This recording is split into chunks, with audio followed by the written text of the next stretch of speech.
గత ప్రభుత్వంలో దోచుకోవడం దాచుకోవడం చేశారు. ఈరోజు చంద్రబాబు నాయుడు అభివృద్ధి సంక్షేమం మరి ఈరోజు చూస్తుంటే పేదవాళ్ళకి పెన్షన్ ఈరోజు ఒక ఇంటికి వెళ్ళా, కుటుంబానికి వెళ్ళాను. ఆ కుటుంబంలో ఒక అబ్బాయి వికలాంగుడు, మంచంలో నుంచి లేలేడు, అన్నీ మంచంలోనే. తల్లి తండ్రి వెళ్ళిపోయారు, వాడు వదిలేసి. ముసలివాడు, అవ్వ తాత, వాళ్ళకి ఏ ఆధారం లేదు. ఆ అబ్బాయికి 6,000 వస్తుంది, ఆ ముసలానికి 4,000 వస్తుంది. 10,000తో ఆ కుటుంబం జరుగుతాం. ఇట్లాంటి కుటుంబాలు చాలా ఉన్నాయి. ఈరోజు చంద్రబాబు నాయుడిని ఆలోచించి ఒకేసారి 1,000 రూపాయలు పెంచి 4,000 రూపాయలు ఈరోజు మనం పెన్షన్ ఇస్తా ఉన్నాం. గత ప్రభుత్వంలో 3,000 చేసేదానికి కూడా 6 సార్లు పెంచాడు. 250, 250, 250.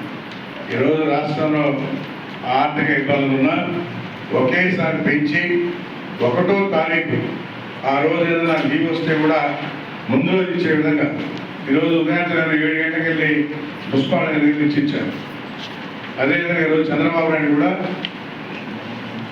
జంపలగూడకు వస్తున్నాడు. ఆడికి వచ్చి ఈరోజు ఆయన అక్కడ పెన్షన్ ఇచ్చే విధంగా. అంటే గత ప్రభుత్వంలో చూశారు ఎన్ని ఇబ్బందులు పడ్డారు. ఈరోజు ఆర్థిక ఇబ్బందులు ఉన్నా ధైర్యంగా మరి నవంబర్ 1వ తారీఖు ఖచ్చితంగా వాళ్ళ పెన్షన్ ఇచ్చే విధంగా అన్ని రకాలుగా అభివృద్ధి చేసే విధంగా ఈరోజు బయట రాష్ట్రాలకు వెళ్ళి మనం అడుపుకుంటున్నాం.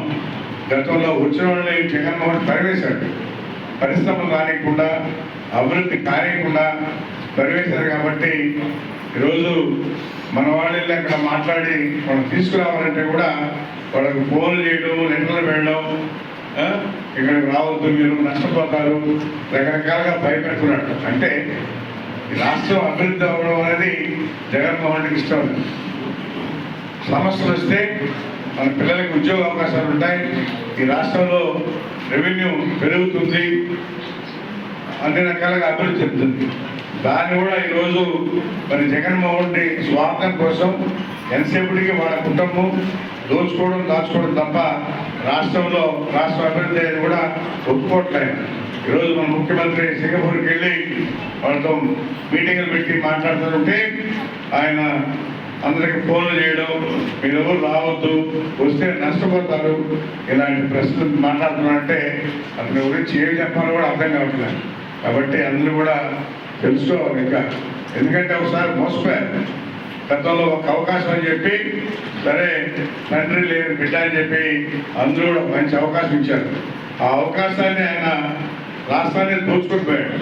కాబట్టి శాశ్వతంగా ఆయన జాగ్రత్తగా ఉంటే మన రాష్ట్రం, మన రాష్ట్ర భవిష్యత్తు, మన బిడ్డల భవిష్యత్తు బాగుంటుంది. కాబట్టి చంద్రబాబు నాయుడు శాశ్వతంగా ఉండాలని చెప్పని కోరుకోవాలని చెప్పని కూడా తెలియజేస్తాను. 2019 నుంచి ఇప్పటి వరకు ఎవరికైతే భర్తలు చనిపోయారో వాళ్ళందరికీ కూడా ఈరోజు 113 కొత్త పెన్షన్ ఇస్తా ఉన్నాం.